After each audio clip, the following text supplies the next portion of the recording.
우리가 예수님의 5가지 설교 말씀, 마태복음에 있는 5가지 설교 말씀을 쭉 공부해 왔습니다. 오늘은 마지막 말씀으로 종말 설교 마태복음 24장과 25장을 살펴보려고 합니다. 오늘은 24장을 살펴보고요. 다음 주에는 25장 말씀을 살펴보게 되면 예수님이 우리에게 남기신 중요한 말씀들이 모여 있는 부분을 살펴보게 되는 것 같습니다. 이 마태복음 24장과 25장은 세상 끝날에 관한 이야기거든요. 그래서 우리는 참 이 이야기를 정말 잘 알고 싶습니다. 그리고 이 마지막 때를 어떻게 준비해야 될지 그리스도인으로서 그런 것에 대한 예수님의 가르침을 확실히 알고 또 확신을 가지고 그렇게 살아가고 싶습니다. 그래서 이 말씀에 함께 귀를 기울이고자 합니다. 제가 기도하고 이어가겠습니다. 주님, 이 시간에 저희와 함께 해주셔서 주님의 말씀의 뜻을 잘 깨닫게 하여 주시고, 저희가 주님이 품었던 그 마음을 품고 이 마지막 때에 용기와 믿음을 가지고 주님과 동행하는 삶을 살도록 복을 내려 주시옵소서. 감사드리며 우리 주 예수 그리스도의 이름으로 이 시간에 함께 하시기를 간구드립니다. 아멘.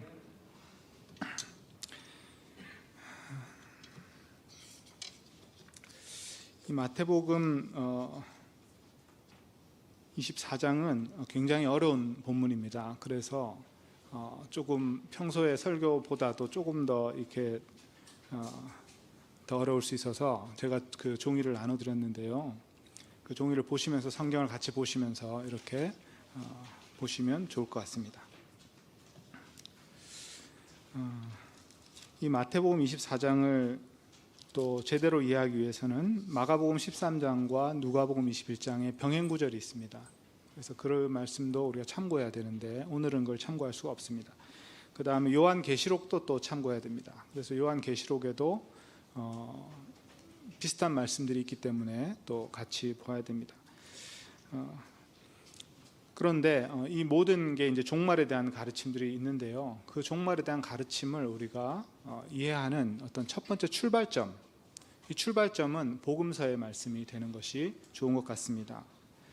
요한계시록은 복음서에 나오지 않는 그런 말씀들도 많이 나오거든요. 그런데 그 양이 좀 더 많고 또 여러 상징적인 그런 내용들이 많습니다. 그래서 요한계시록을 먼저 해석하고 복음서에 적용하기는 좀 어렵습니다.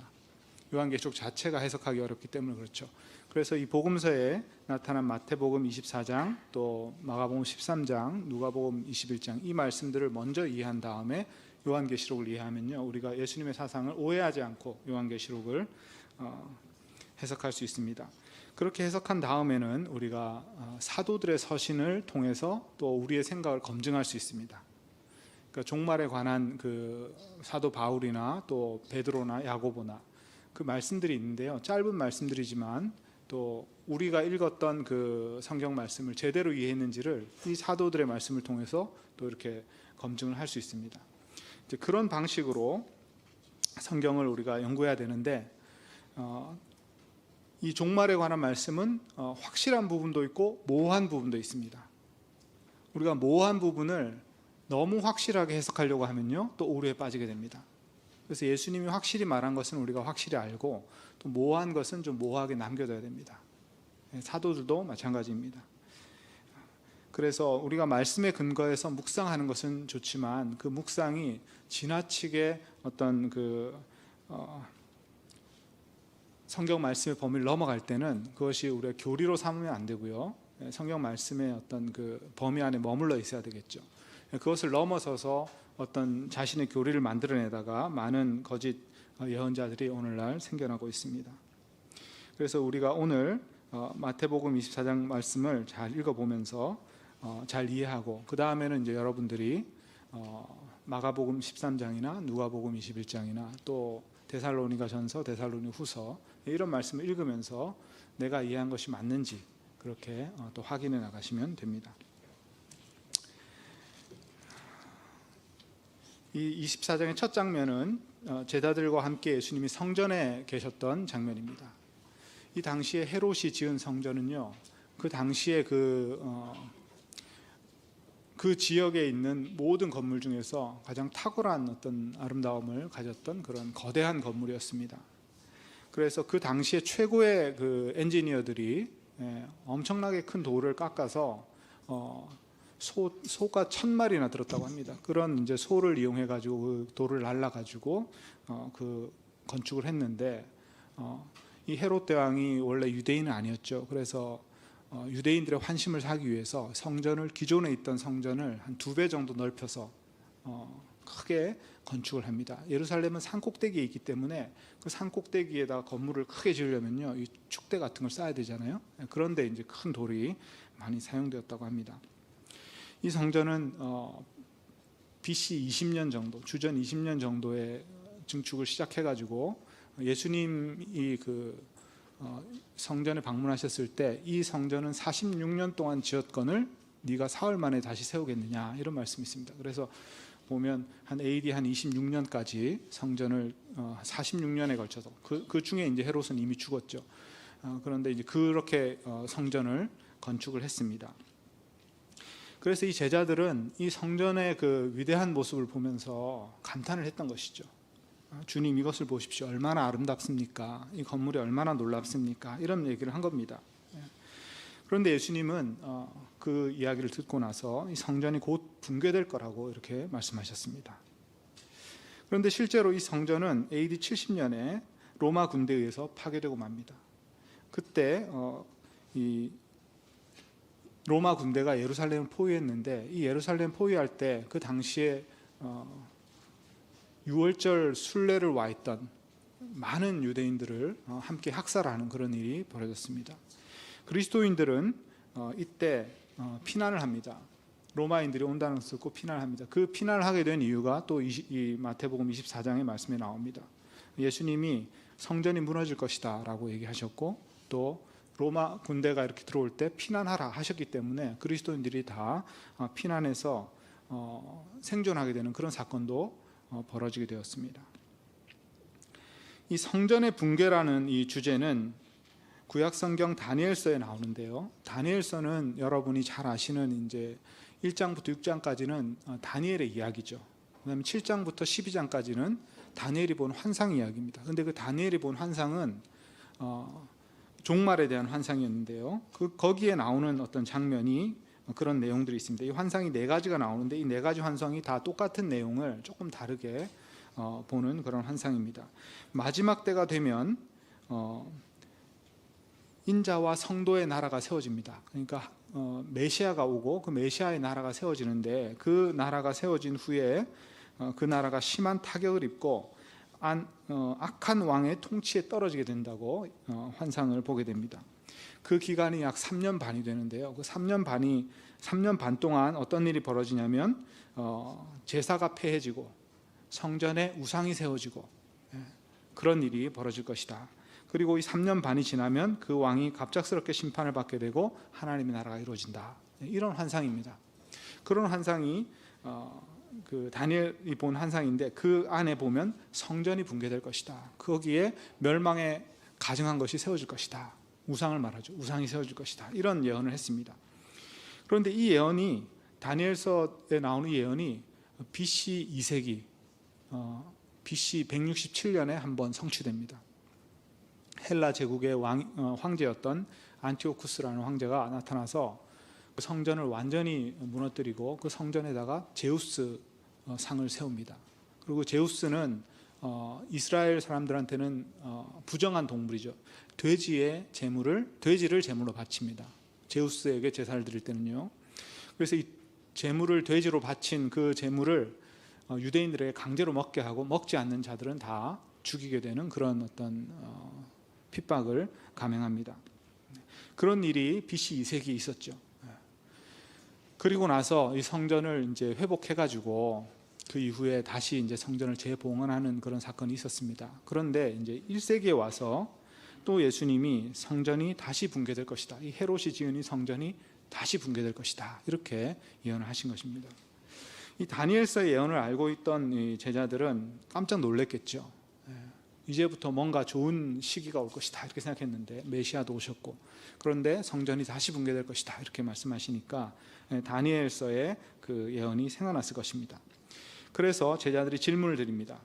두 가지 질문을 드렸죠. 첫째는 언제 이런 일들이 있겠습니까? 언제 성전이 붕괴되겠습니까? 이런 질문이었고요. 두 번째는 당신의 강림이 오는 그 세상 끝날의 징조가 무엇입니까? 이렇게 말합니다. 그래서 이 성전의 붕괴와 세상의 끝날은 다니엘의 환상 속에서는 이제 마지막 때 일어난 일이었기 때문에 이렇게 같이 이어서 질문을 한 것 같습니다. 예수님은 이 두 가지 질문에 대해서 좀 길게 대답을 하셨습니다. 그 대답이 바로 이 종말에 관한 설교 마태복음 24장이 되었습니다.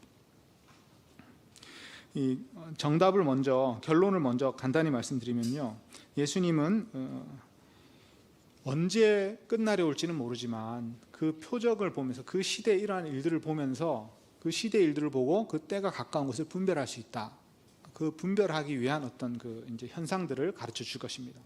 두 번째로는 어떤 사인이 있을 것인가, 인자가 재림할 때 어떤 사인이 있을 것인가, 그 내용에 대해서는 하늘에서 어떤 징조가 나타날 것이다 이렇게 말씀하셨습니다.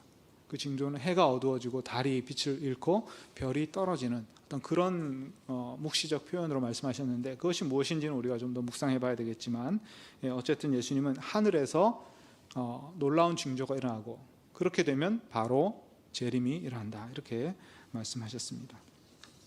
이제 세부적인 내용으로 좀 들어가기 전에 또 한 가지만 더 짚고 넘어가야 되겠습니다.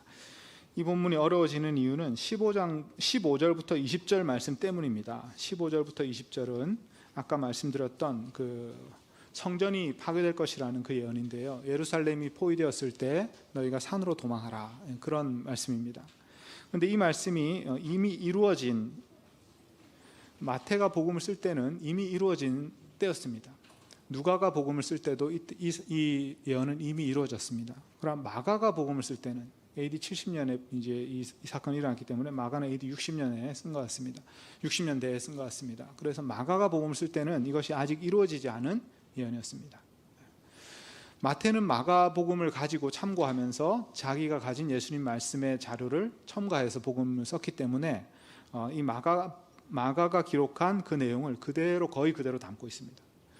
누가복음의 경우는 누가가 데오빌로라는 이방인에게 그 복음서를 써서 보냈지 않습니까? 그래서 이것을 좀 더 친절하게 설명을 하면서 이 사건이 바로 70년에 일어난 그 예루살렘 포위 사건이라는 것을 좀 더 구체적으로 가르쳐 줍니다. 그래서 이 본문이 마태, 마가, 누가가 조금씩 차이가 납니다. 이 15절부터 20절 말씀은 환란에 관한 말씀입니다. 성전이 붕괴되는 그 사건에 대한 예수님의 예언이기 때문에요. 그래서 이 환란 본문 앞부분에 그 사이 부분에 이렇게 삽입이 되어 있습니다.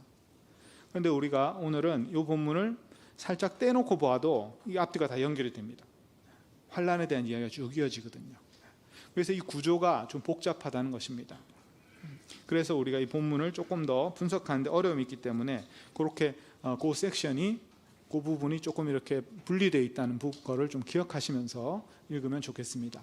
이렇게 분리되는 현상이 일어나는 이유는 간단합니다. 옛날에 책을 쓸 때 책을 어떻게 썼냐면요, 우리는 이제 종이에 이렇게 책을 쓰잖아요. 근데 그렇게 하지 않고 글을 쓰잖아요. 그렇게 하지 않고 이제 옛날에는 어떻게 썼냐면 한 사람이 쓰고 싶은 말을 이렇게 불러줍니다.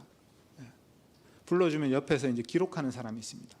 그럼 그 기록하는 사람이 돌로 된 이 태블릿, 돌판을 가지고 있습니다. 이 돌판에다가 칠판 같은 거겠죠. 거기다가 백목 같은 걸로 이렇게 글을 쭉 씁니다. 그럼 이 돌판이 이제 여러 개가 되는 거죠. 그럼 이 돌판을 쭉 쌓아놓고 그거를 이제 순서대로 배열을 합니다. 그 다음에 그 순서대로 배열된 돌판에 있는 글을 이렇게 확인을 하고 지울 부분 지우고 이렇게 편집을 하겠죠. 그리고 고칠 부분 고치고, 그 다음에 이 돌판들의 순서를 맞춘 다음에 그 순서에 이제 연결 부분을 맞추기 위해서 또 접속사 같은 걸 집어넣습니다. 그렇게 해서 글을 쓰게 됩니다. 그렇게 해서 이제 글을 쓰게 되기 때문에 어떤 내용은 여러 가지 내용들을 이제 순서대로 배열하는 과정에서 비슷한 주제를 묶어 놓지만 조금 분리되는 그런 그 어떤 편집의 흔적이 보이게 되는 것이죠. 마태가 복음을 쓸 때도 이미 복음서로 나와 있던 마가복음과 자신이 가진 예수님의 말씀 자료를 활용했다는 것을 우리가 알 수 있습니다. 그래서 그런 어떤 편집의 과정이 있는데요. 그 과정에서 이 부분이 이렇게 삽입되어 있는 것을 우리가 볼 수 있는 것입니다. 자, 이런 것들을 이해하면서 이제 우리가 이 본문을 좀 해석을 해 나가겠습니다. 이런 것들 때문에 사실은 난해한 겁니다. 이런 다른 성경 본문은 그냥 읽어도 자연스럽게 이해가 됩니다. 그런데 이제 이런 본문들은 좀 여러 가지 것들 고려하면서 읽어야 이해가 되기 때문에 미리 말씀을 드렸습니다. 또 어떤 주석이나 이런 책들을 봐도 하나의 주석만 보고 또 문제를 해결할 수가 없습니다. 왜냐하면 주석가들마다 또 의견이 다른 경우가 있기 때문이죠. 그런 경우는 우리가 어떻게 해야 되냐면요, 결론만 보지 말고 그분이 어떤 근거를 가지고 그렇게 결론을 냈는지를 서로 비교해 봐야 됩니다. 그렇게 되면 몇 가지 주석을 비교하면서도 큰 유익을 누릴 수 있습니다.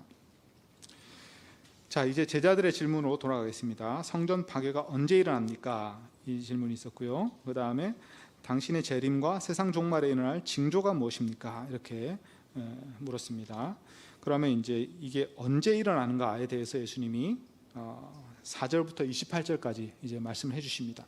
이 언제는 시간을 몇 년도 몇 시에 일어날 것이다 이렇게 말씀하지 않고요, 어떤 사건들이 쭉 일어날 것이고 그 다음에 인자가 올 것이다 이렇게 말씀하십니다. 그 내용을 좀 살펴보겠습니다.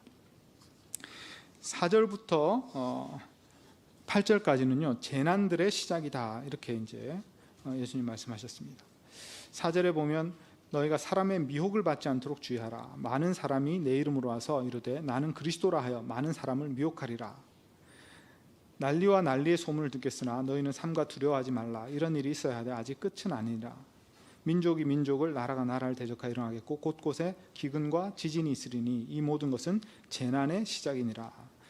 재난들의 시작이니라. 이게 복수형으로 되어 있습니다. 자, 이 재난들이라는 이 표현은 환난과는 좀 다른 단어인데요. 재난이라는 말은 어떤 산고의 그 고통을 말합니다. 해산하는 고통을 말합니다. 아기를 낳기 전에 어떤 해산하는 그 고통, 그러니까 미리 그 고통이 오는 거잖아요, 그죠? 그리고 그 고통이 이제 어떤 절정에 다다랐을 때 아이가 태어나는 것이죠. 그런 것처럼 지금 일어난 사건은 그 전조 증상에 불과한 것이죠. 그것이 바로 재난들입니다. 이 재난들의 내용은 두 가지입니다. 하나는 거짓 그리스도가 나타난다는 것이죠. 거짓 그리스도가 나타나서 사람들을 미혹한다. 이것이 한 가지 현상이고요. 많은 사람이 내 이름으로 와서 내가 그리스도다 이렇게 해서 사람을 미혹하리라 이렇게 말씀하셨습니다. 또 한 가지는 전쟁이 일어난다는 것입니다. 난리와 난리의 소문을 듣겠으나, 이 난리라는 말은 전쟁이라는 말입니다.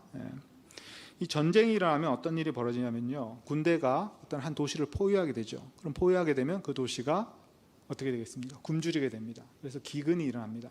그래서 여기서 기근, 굶주림은 농사가 흉년이 든다는 말이 아니라 여기서는 어떤 전쟁의 어떤 일부로서 일어나는 기근입니다. 굶주림입니다. 그리고 이게 지진이라고 되어 있는데 이 지진이란 말도 사실은 그냥 떨림입니다. 떨림. 그래서 이 떨림이라는 말은 자연재해의 어떤 지진을 말하기보다는 이것도 전쟁의 한 부분입니다. 사람들이 전쟁의 소식을 듣게 되면 마음이 떨리게 되겠죠. 그래서 기근과 떨림이 있을 것이다. 이런 말씀을 하신 것입니다. 크게 보면 이 거짓 그리스도가 나타나는 것, 그 다음에 전쟁의 소문과 전쟁이 곳곳에서 일어나는 것, 이런 것들이 마지막 때가 도래하고 있다는 어떤 전조 증상인 것이죠. 그러나 그것이 마지막 때는 아니고요, 재난의 시작입니다. 이런 일이 있어야 하되 6절에 보면 아직 끝은 아니니라 이렇게 되어 있습니다. 그래서 이것은 재난의 시작에 불과하다. 그러니까 이런 일들이 많이 벌어질 텐데 그것이 끝은 아니다 이렇게 예수님 말씀하셨습니다. 이 재난들이 어느 정도 진행된 후에 어느 시점에서 환난의 기간이 시작됩니다. 이 환난은 단수로 쓰이고 있는데요, 이 환난이라는 단어는 종말에 나타날 어떤 그리스도인에 대한 큰 핍박을 말하는 단어입니다. 그래서 9절에 보면 그때 사람들이 너희를 환난에 넘겨주겠으며 이렇게 시작하죠. 그러니까 이제 그 재난의 때가 어느 정도 지난 다음에 어떤 환난이 시작된다. 이 환난 기간에는 첫 고기를 보시면 9절에 보시면 너희를 환난에 넘겨주겠으면 너희를 죽이리니 너희가 내 이름 때문에 모든 민족에게 미움을 받으리라. 이것은 교회가 핍박을 받는, 신앙으로 말미암아 핍박받는 그런 일이 벌어진다는 것이죠. 그러니까 이게 아마 지역적인 규모로는 많이 일어났지만 아마 전 세계적인 규모로 이런 일들이 벌어질 수 있을 것이다. 우리가 이렇게 좀 상상해 볼 수 있습니다. 10절에 보면 많은 사람이 실족하게 되어 서로 잡아주고 서로 미워하겠다 이런 말이 있죠. 실족한다는 말은 죄를 짓게 되고 어떤 신앙을 버린다는 말인데요. 그렇다면 이것은 그리스도인들 안에서 일어나는 어떤 사건일 가능성이 많습니다. 이방인들이 실족하게 된다는 말을 쓰진 않겠죠. 유대인들에게는 아마 그 말을 쓸 수 있지만, 그러나 지금 예수님은 제자들에게 이 말을 하고 있기 때문에 많은 사람이 실족하게 되어 서로 잡아주고 서로 미워하겠다. 이것은 그리스도인들에게 적용되는 말씀인 것 같습니다. 그 말은 뭐냐면 교회가 파괴되고 분열될 수가 있다는 것이죠. 교회 안에 많은 사람들이 실족하게 되어서 신앙을 버리게 되고, 크리스천들이, 과거에 크리스천이었던 사람들이 다른 그리스도인을 이렇게 넘겨주는 그런 일이 벌어질 것이다, 이렇게 예언하시는 겁니다. 그 다음에 11절에 보면 거짓 선지자가 많이 일어나 많은 사람을 미혹하겠다, 이렇게 말씀합니다. 거짓 예언자가 일어난다는 것도 교회 안에 일어나는 것이죠. 그래서 교회 안에 거짓 예언자가 일어나서 교회에 해를 끼친 것입니다. 많은 사람이 미혹되어 교회를 떠나게 될 것입니다. 또는 분리되게 될 것입니다. 12절에 불법이 성함으로 많은 사람의 사랑이 식어지리라. 이 불법이란 말은 법이 없다는 말이죠. 아노미 상태를 말합니다. 이 법이 없다는 것은 교회 안에 예수님의 말씀이 더 이상 존중받지 못한다는 것을 말합니다. 교회의 법은, 교회의 헌법은 무엇이겠습니까? 예수님의 말씀이겠죠. 근데 교회의 헌법으로서 예수님의 말씀이 더 이상 권위를 발휘하지 못하고 사람들이 무관심한 겁니다. 그렇게 되면 어떻게 될까요? 불법이 되는 것이죠. 그 다음에 많은 사람의 사랑이 식어지리라. 그리스도인들의 가장 큰 계명은 서로 사랑하라 아닙니까? 여기서도 아가페라는 단어를 쓰고 있습니다. 그래서 사람들의 아가페가 식어지리라. 이것도 교회 안에 사랑이 식어질 것이다. 이런 일들이 일어난다는 것입니다. 그러나 끝까지 견디는 자는 구원을 얻으리라. 자, 이 환난의 기간에는 외적인 핍박도 있지만 내부의 어떤 분열과 싸움이 일어날 것이라는 거죠. 교회 안에서. 이것도 참 두려운 말씀입니다. 많은 사람이 실족하게 되고 거짓 예언자가 나타나게 되고 불법이 증가하게 되고 법이 없어지고 그리고 사랑이 식어지는 그런 일이 그리스도인이라고 하던 사람들 중에서도 일어날 것이다. 이렇게 우리가 예상해 볼 수 있습니다. 그러나 끝까지 견디는 자는 구원을 얻으리라. 이렇게 주님이 말씀하셨습니다. 그런데 한편으로 또 14절 말씀 보시면요, 천국 복음이 모든 민족에게 증언되기 위해 온 세상에 전파되리니 그제야 끝이 오리라. 자, 한편으로는 이런 환난이 교회를 괴롭히고 있는데 또 한편으로는 복음이 끝까지 전파되는 일이 동시에 벌어지고 있습니다. 그리고 복음이 세상 끝까지 전파되고 나면 재림의 때가 오는 것이죠. 자, 이 말씀은 마가복음이나 마태복음이나 동일하게 되게 중요한 말씀입니다. 왜냐하면 복음이 땅 끝까지 전파되는 그때가 바로 예수님 오시는 때가 되기 때문이죠. 그러면 오늘날 우리가 복음이 땅 끝까지 전파가 되었을까요? 안 되었을까요? 19세기가 끝나고 20세기가 시작될 때는 아무도 복음이 땅 끝까지 전파되었다고 믿지 않았을 것입니다. 그죠? 대한민국이란 우리나라에도 그 19세기 말 20세기 초에 겨우 이제 복음이 도달했죠. 그러나 복음이 도달하지 않은 나라가 훨씬 더 많았겠죠. 그런데 20세기 말에 가면요, 거의 대부분의 나라에, 큰 나라에는 다 복음이 다 들어갔습니다. 성경이 다 번역됐습니다. 그래서 우리가 20세기 말에 1990년대, 2000년대의 목표가 이 세기 말까지 복음 전파의 사명을 완수하자, 이런 표어를 가지고 우리가 선교 운동을 하고 했었습니다. 한국교회가 그 운동에 열심히 참여했었습니다. 자, 21세기가 된 지금은 어떨까요? 지금은 복음이 더 빨리 전파되고 있습니다. 여러분 유튜브 아시죠? 유튜브가 이제는 전 세계에서 어느 곳에나 다 유튜브를 다 볼 수가 있습니다. 물론 인터넷이 안 되는 곳이 아직도 있죠. 그러나 어느 나라에 가도 다 이제 스마트폰이 다 있습니다. 뭐 이슬람권에도 마찬가지고요. 아프리카나 아주 가난한 나라에도 다 이제 그런 매체가 발달해가지고 저렴하게 이 통신을 사용할 수 있는 시대가 이제 거의 다 됐습니다. 그래서 이 땅끝까지 복음이 전파되는 데 있어서 대부분의 그러니까 20세기와 21세기는 완전히 다른 세기가 됐다는 것이죠. 그것이 우리가 좀 생각해 봐야 될 점입니다. 그래서 예수님이 오실 날이 훨씬 더 가까워졌다는 것이 우리 세기의 이런 통신의 환경 같은 것을 돌아볼 때 생각해 볼 수 있는 그런 점입니다. 세대주의 전천년설이라는 게 있습니다. 그래서 휴거론을 주장하는 분들이 있습니다. 세대주의 전천년설이라는 그 어떤 성경 해석의 어떤 하나의 방법인데요. 이 사람들은 휴거를 주장하는데요. 이 휴거를 주장하는 사람들은 환난을 피하기 위해서 신앙을 견고해야 된다 이렇게 말합니다. 그래서 이 환난이 올 것인데 그 환난을 먼저 피할 수 있기 위해서 우리가 믿음을 가져야 된다 이렇게 주장을 합니다. 그래서 휴거가 되고 지상에는 환난이 올 것이고 우리는 피해서 공중에서 예수님과 함께 있게 된다. 이것이 이제 휴거론입니다. 최근에 무리를 빚었던 신천지 이단 교리도 바로 그 14만 4천 명이 휴거될 것이기 때문에 그 숫자에 들기 위해서 자기들의 그 종교 집단에 참여해야 된다. 그리고 또 거기서 이제 14만 명이 넘어갔기 때문에 또 시험을 봐가지고 그 시험에 통과한 사람이 이제 14만 4천 등 안에 들면 또 휴거를 받게 된다. 이렇게 주장을 하고 있습니다. 이러한 교리가 나온 것은 데살로니가전서 4장 17절 때문인데요. 우리가 이 마태복음 24장을 보면 이 환난 사이에 휴거가 있다는 말은 없습니다. 그죠? 그 사이에 예수님이 재림하신다는 말도 없습니다. 재난 끝에 환난이 시작된다. 이 말씀이 있을 뿐이죠. 그런데 이제 이 데살로니가전서 4장 17절 말씀 때문에 그들이 휴거라는 그런 교리를 믿고 있습니다. 그때 우리 살아있는 사람들, 남겨진 자들이 그들 이미 죽은 사람들이죠.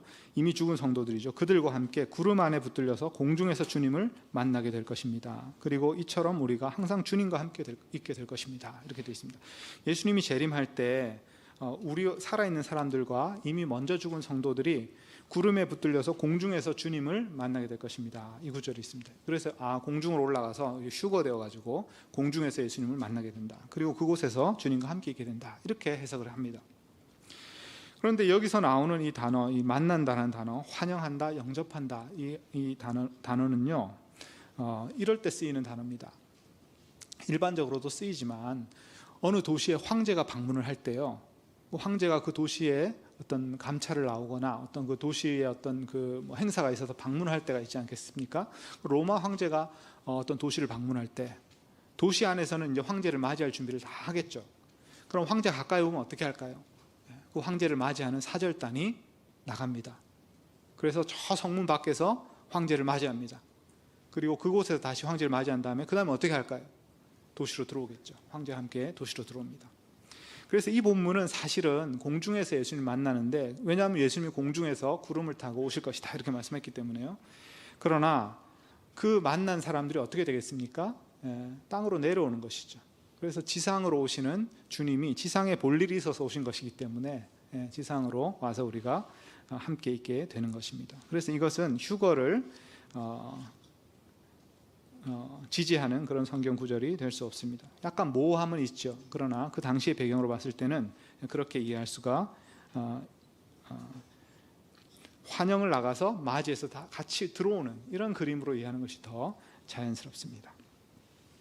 마태복음 24장 29절 우리가 방금 읽은 구절에서도요, 예수님의 강림의 시점은 환난 전이 아니라 환난 후가 되죠. 그래서 휴거론자들은 예수님의 재림이 공중 강림과 지상 강림으로 두 번 일어난다고 주장합니다. 그런데 마태복음 24장에서는 환난을 여러 번 언급하시지만 그 환난을 피하도록 따로 공중으로 사람들을 불러낸다는 그런 말씀은 전혀 암시되어 있지 않습니다. 그래서 예수님 말씀하시는 이 대상은 환난을 경험하게 될 제자들입니다. 예수님이 환난을 경험하게 될 제자들에게 지금 미리 경고의 말씀을 하시는 것이죠. 그래서 선택을 미리 받아서 휴거를 받아서 환난을 피할 수 있다는 가르침은 이 마태복음 24장의 예수님의 가르침과는 잘 호환되지 않습니다. 그래서 우리가 휴거론을 일반적인 교리로 받아들이지 않고 있습니다. 어떤 분파에서 주장하는 그런 주장에 머물러 있습니다. 15절부터 20절까지 이 구절은 선지자 다니엘이 말한 바 멸망에 가증한 것이 거룩한 곳에 선 것을 보거든 읽는 자들은 깨달을진저 그때 유대에 있는 자들은 산으로 도망할지어다. 지붕 위에 있는 자는 집 안에 있는 물건을 가지러 내려가지 말며 밭에 있는 자는 겉옷을 가지러 뒤로 돌이키지 말지어다. 그날에는 아이 벤 자들과 젖먹이는 자들에게 화가 있으리로다. 너희가 도망하는 일이 겨울이나 안식일이 되지 않도록 기도하라.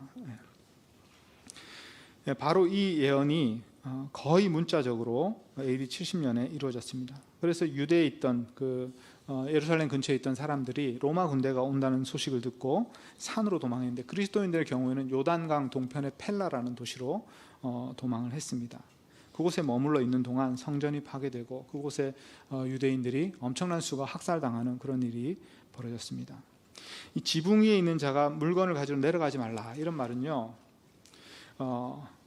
집 안으로 들어가지 말라는 것이죠. 그러니까 지붕에 있다가 이렇게 밖으로, 지붕에 올라가는 길이 집 밖에 이렇게 계단이 있습니다. 그럼 그 계단으로 올라갔다가 집 안으로 들어갈 생각을 하지 말고 빨리 도망가라는 것입니다. 그런 말이고요. 그 다음에 밭에 있는 자는 겉옷을 가지러 뒤로 돌이키지 말고 빨리 도망가라는 것입니다. 아이 벤 자들과 젖먹이는 자에게 화가 있다. 그만큼 도망하기 힘들게 되기 때문에 그런 것이죠. 이것은 문학적 표현입니다. 그래서 이때가 되면 빨리 도망해야 된다, 이렇게 예수님이 말씀하셨습니다. 근데 이 말씀은 되게 수수께끼 같은 말씀이었을 것입니다.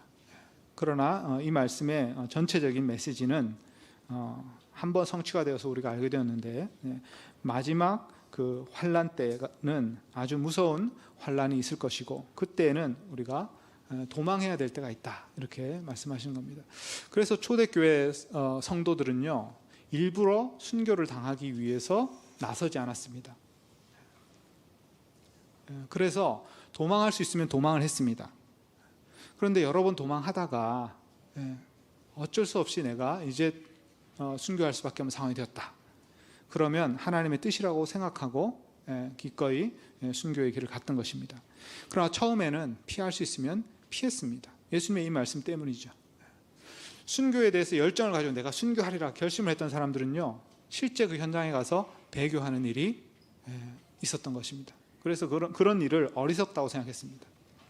그래서 교회 지도자들은 피할 수 있으면 피했습니다. 그런 상황, 그런 것들도 우리가 교회사를 통해서 읽어볼 수 있습니다.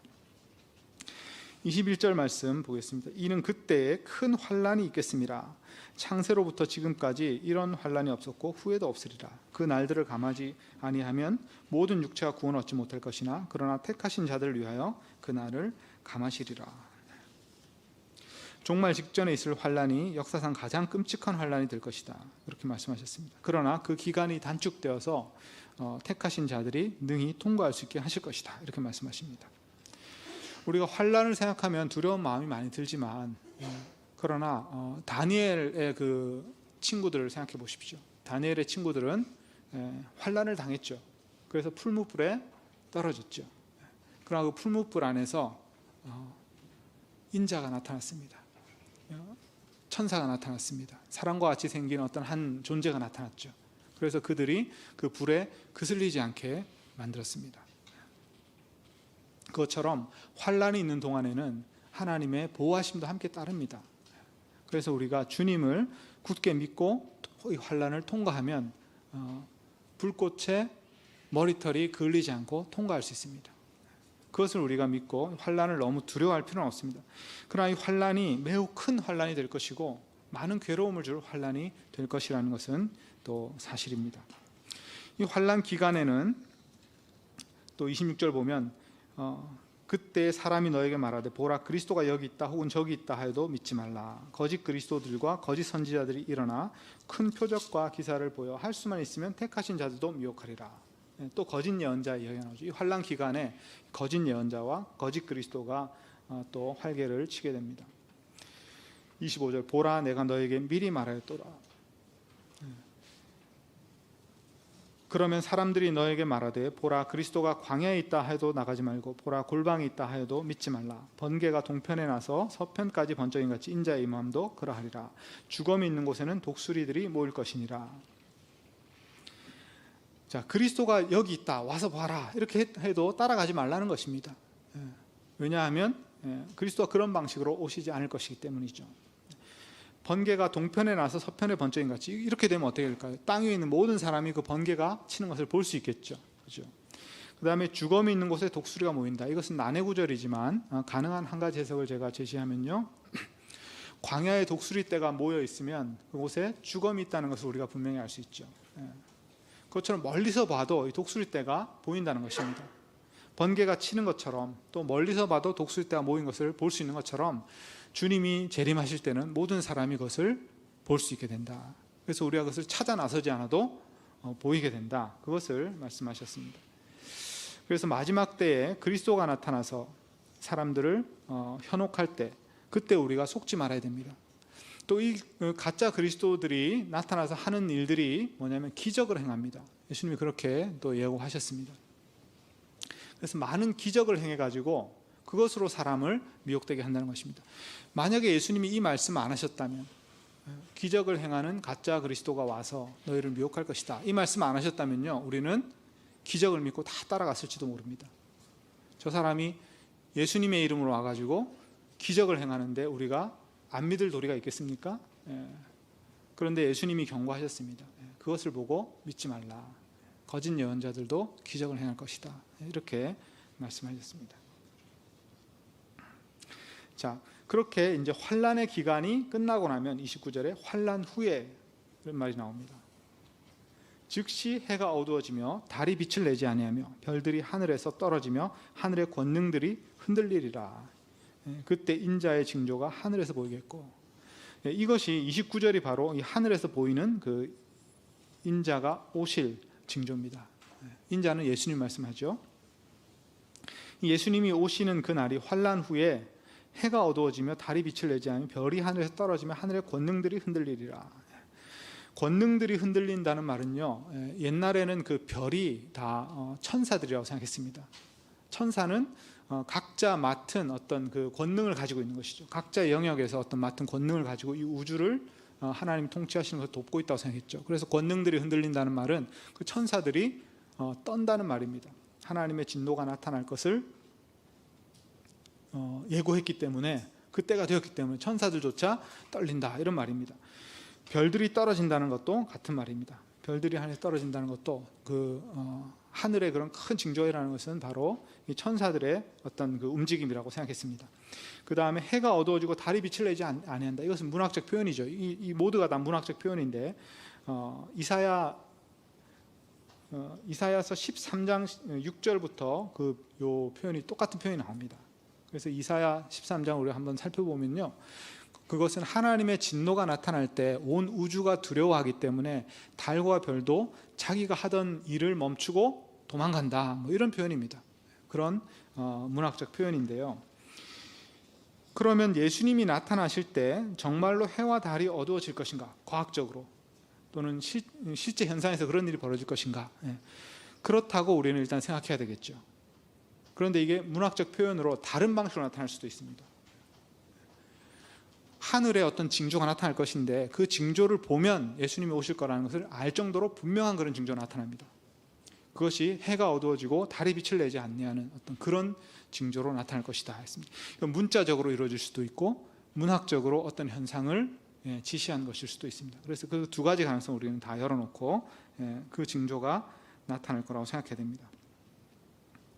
자, 그 징조가 나타날 때는요, 그것이 하나님의 심판이 시작된다는 그런 이야기이기 때문에 땅의 모든 족속들이 통곡하며 이렇게 됩니다. 요한계시록에도 비슷한 장면이 나오는데요, 이 징조가 나타날 때 사람들은 다 알게 됩니다. 드디어 심판의 때가 시작되는구나. 그래서 두려워하고 숨습니다. 그런 일들이 벌어지게 됩니다. 그리고 인자가 구름을 타고 능력과 큰 영광으로 오는 것을 보게 될 것이다. 그 징조가 나타난 다음에 바로 이제 예수님이 오시는 것이죠. 그가 큰 나팔 소리와 함께 천사들을 보내리니 그들이 그의 택하신 자들을 하늘 이 끝에서 저 끝까지 사방에서 모으리라. 그러니까 예수님이 오신다는 것을 우리는 멀리서 보게 될 것이고, 그 다음에 천사들이 우리를 방문할 것입니다. 그래서 우리를 예수님께로 데려간다, 이렇게 말하고 있습니다. 이것은 환난 후에 일어난 일이기 때문에 휴거와는 다른 것입니다. 예수님이 재림하시게 되면 모든 사람이 소문을 통해서가 아니라 직접 자신의 눈으로 그것을 알게 됩니다. 보고 알게 됩니다. 그리고 하늘의 징조를 통해 알게 되고, 그 징조가 무엇인지는 예수님이 더 이상 자세하게 말씀해 주시지 않았기 때문에 우리가 이 정도로 만족해야 됩니다. 그러나 이것이 성취되는 순간에는 이것이 그것이겠구나, 모든 사람이 다 알 수 있을 정도로 분명하게 나타날 것입니다. 자, 여기까지가 이제 예수님이 그 재난들이 있을 것이고 그 다음에 환난들이 있을 것이다, 그 환난의 내용은 이러이러한 것일 것이다, 이렇게 이제 말씀해 주신 것이죠. 그리고 그 환난의 끝에 징조가 있을 것이고 하늘의 징조가 있고 그 다음에 예수님이 재림하신다, 이렇게 말씀해 주셨습니다. 이제부터 32절은 이 종말에 대한 권면들이 있습니다. 32, 33절은 무화과 나무의 비유를 배우라. 그 가지가 연하여지고 잎사귀를 내면 여름이 가까운 줄을 아나니 이와 같이 너희도 이 모든 일을 보거든 인자가 가까이 문 앞에 이른 줄 알라. 그래서 우리는 때를 어느 정도 분별해야 됩니다. 이런 일들이 일어나고 있을 때 주님의 때가 가까웠구나 라는 것을 분별할 수 있습니다. 제가 이 본문을 가지고 성경 공부를 할 때 어떤 분이 그런 질문을 했습니다. 예수님 당시의 제자들도 예수님이 곧 오실 거라 생각했는데 지금 벌써 2000년이 지나지 않았습니까? 우리가 예수님 곧 오실 거라고 생각했는데 또 한 1000년 뒤에 오시면 어떡하죠? 이렇게 걱정을 얘기하시는 분이 있었습니다. 중요한 질문이죠. 그런데 이렇게 한번 생각을 해봤습니다. 모든 사람은요, 여기 앉아 계신 분들 포함해서 모든 사람은 한 60년, 70년 후에는 주님을 거의 만나보게 됩니다. 길어도 100년 안에 우리가 다 예수님 만나야 됩니다. 길어도 100년 안에.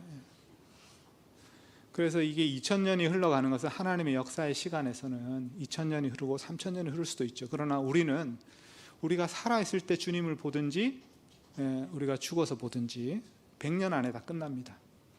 그것을 생각하셔야 되고요. 또 한 가지는 아까 처음에 말씀드렸듯이 우리 시대의 통신의 발달로 인해서 복음이 땅끝까지 전파되는 일이 거의 이루어졌고, 다 이루어졌다고 해도 핑계할 말이 없을 정도로 다 이루어졌습니다. 그러므로 주님이 오실 때가 상당히 가까웠다고 우리는 예상해야 될 것 같습니다. 종말의 정확한 시기는 주님이 알려주시지 않았습니다. 그래서 때를 분별하라, 이 정도까지 말씀해 주셨습니다. 34절, 내가 진실로 너에게 말하노니 이 세대가 지나가기 전에 이 일이 다 일어나리라. 이 표현은 난해 구절입니다. 그래서 사람들이 이거 예수님이 예언을 잘못하신 거 아닌가, 이렇게 해석하기도 했습니다. 그런데 이 표현을 자세히 읽어보면요, 이렇게 해석하는 것도 가능합니다. 완성되리라가 아니라 시작되리라로 해석할 수가 있습니다. 이런 일들이 이 세대 안에 한 번씩은 다 일어나리라, 이렇게 해석할 수도 있는 것이죠. 실제로 여기에 말씀한 이 환난의 현상들이 1세기에 이미 상당 부분 일어났습니다. 교회에 거짓 예언자도 나타났고요, 거짓 그리스도가 나타났고, 분열도 일어났고, 어떤 사람이 신앙을 버리고 서로 고발해가지고 핍박받는 일도 일어났고요. 이런 일들이 일어났습니다. 그래서 제자들이 다 그것을 경험했습니다. 실제로 사도들은 12명의 사도들이 다 순교했습니다. 그런 일들이 벌어졌기 때문에 이 세대가 지나가기 전에 이 일이 완결되리라가 아니라 다 시작되리라, 일어나리라, 그렇게 말씀하신 것으로 이해할 수 있습니다. 천지는 없어질지언정 내 말은 없어지지 아니하리라. 그러나 그 날과 그때는 아무도 모르나니 하늘의 천사들도 아들도 모르고 오직 아버지만 아시느니라. 예수님 자신도 그 때를 알지 못한다, 이렇게 말씀하셨습니다. 그래서 시한부 종말론은 우리가 믿기가 어렵습니다. 어떤 사람이 예언을 받아가지고 몇 날 몇 시에 주님이 재림하실 것이다, 그런 예언을 받았어요. 그래서 그 예언을 얘기했습니다. 그리고 나서 이 사람이 하는 예언이 다른 예언이 다 맞아 들어가는 것입니다. 내일 비가 올 것이다 했는데 비가 오고요, 내일 번개가 칠 것이다 했는데 번개가 치고요, 저 병자가 내일 나을 것이다 했는데 낫습니다. 자, 그런 일이 벌어지면 우리가 어떻게 되겠습니까? 마지막 그 종말에 대한 예언도 믿겠죠. 이 사람의 예언이 다 이루어졌으니까. 그런데 어떻게 해야 될까요? 그런 예언자가 나타날 것이다 생각해야 됩니다. 거짓 예언자가 나타날 수가 있습니다. 열매로 알리라 그랬죠. 예언이 맞고 떨어지는 것으로 우리가 그 예언자를 믿는 것이 아니라 열매로 알리라 했습니다. 예수님의 말씀을 실천하는 것으로 알 수 있습니다. 노아의 때와 같이 인자의 임함도 그러하리라. 이 노아의 때에는 사람들이 그 방주에 들어가기 전날까지도, 그 들어가는 날까지도 사람들이 먹고 마시고 장가들고 시집가고 일상을 살고 있었습니다. 그러다가 홍수가 나서 그들이 갑자기 멸망을 맞이했습니다.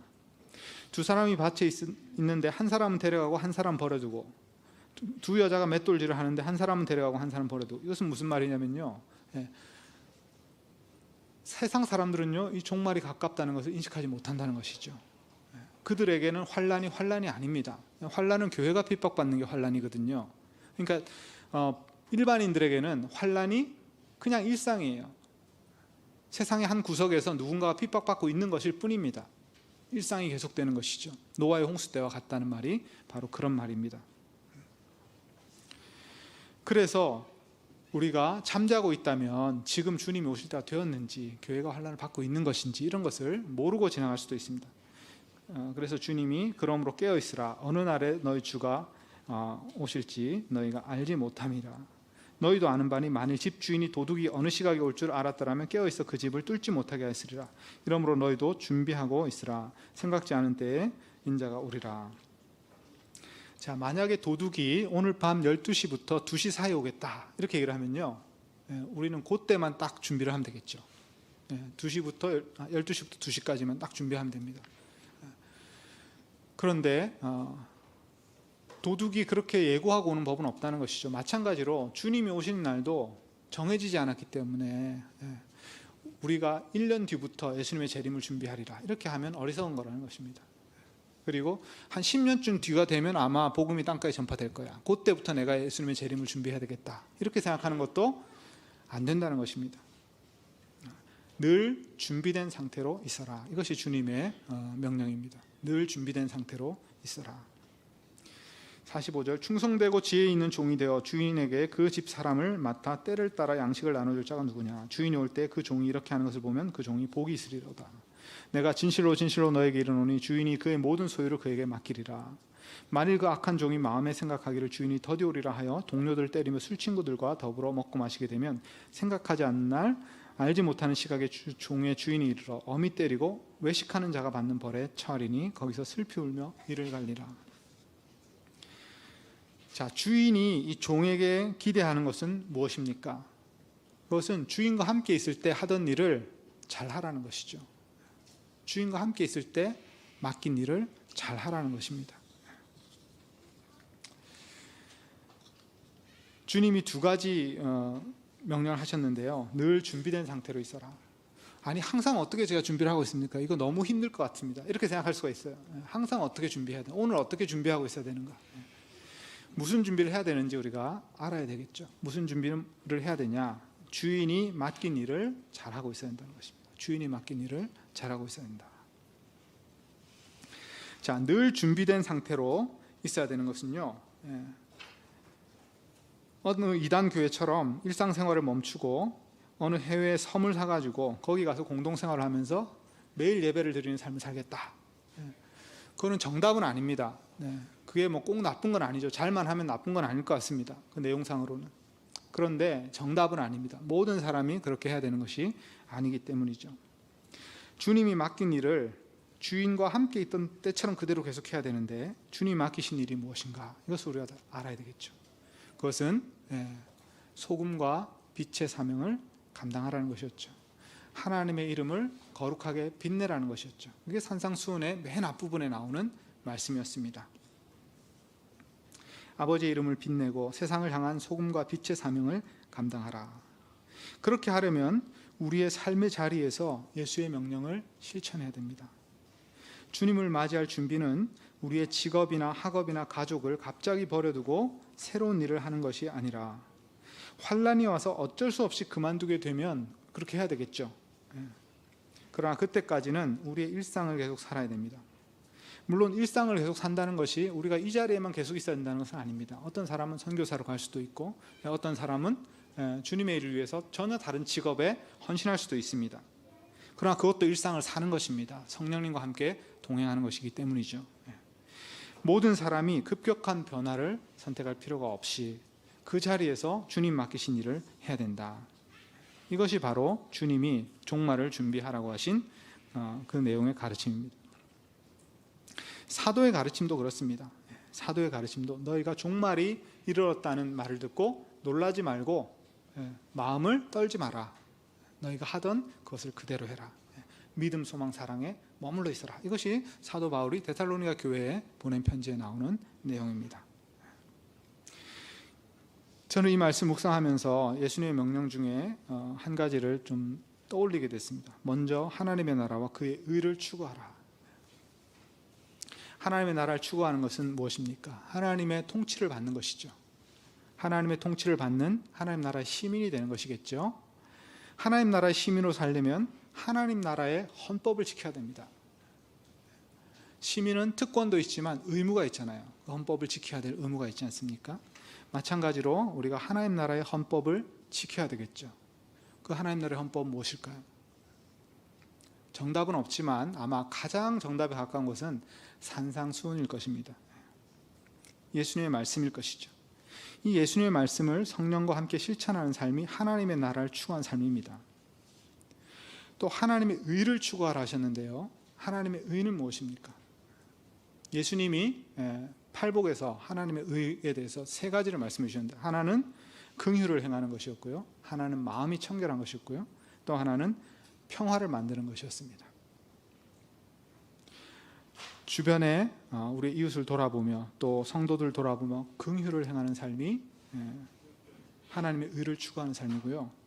평화를 만드는 것, 평화를 만드는 것은 싸움을 그치게 하는 것도 있지만 모든 사람이 다 자기의 존재의 아름다움을 발휘할 수 있도록 도와주는 것, 그래서 모두가 함께 번영하는 것, 그것이 바로 평화입니다. 샬롬입니다. 그래서 이 샬롬을 추구하는 삶을 사는 것, 그 다음에 마음이 청결한 삶을 사는 것, 마음이 청결한 자는 하나님 볼 것이다 했죠. 마음이 청결한 삶을 사는 것, 이 세 가지를 우리 마음에 새기고 실천하면요, 하나님의 의를 추구할 수 있습니다. 우리가 지금 주님의 때가 가까운 것을 인식하고 그 주님이 오실 것을 오늘부터 준비해야 됩니다. 서로 격려해야 되겠습니다. 우리가 혼자 힘으로 하기에는 힘들 수가 있습니다. 서로 격려하고 서로 주님께서 우리에게 주신 이 계명을 생각나게 하고 또 서로 실천한 경험을 나누고, 이런 공동체가 되어서 주님께 칭찬받는 그런 주님의 보배 교회가 되시기를 축원합니다. 기도하겠습니다. 하나님 아버지, 저희가 예수님의 말씀을 오늘 함께 살펴보았습니다. 마지막 때를 분별하고 그때가 왔을 때 당황하지 않으며 그때에 저희가 땅끝까지 복음을 전하고 또 예수 그리스도의 말씀을 실천하는 빛과 소금의 소명을 성실히 이행하는 그런 교회가 되게 하여 주십시오. 성령의 능력으로 이 모든 일을 이루고 하나님 아버지께서 기뻐하시는 그런 제자들이 다 되게 하여 주십시오. 감사드리오며 예수님 이름으로 기도합니다. 아멘.